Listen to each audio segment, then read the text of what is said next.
นี่เห็นไหม เอา ไม่ให้ถ่าย เป็นอะไร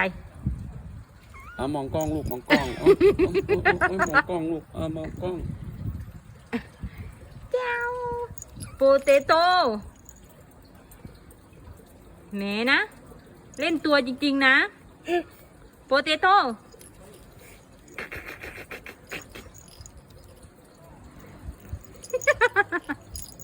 ไม่ให้ถ่าย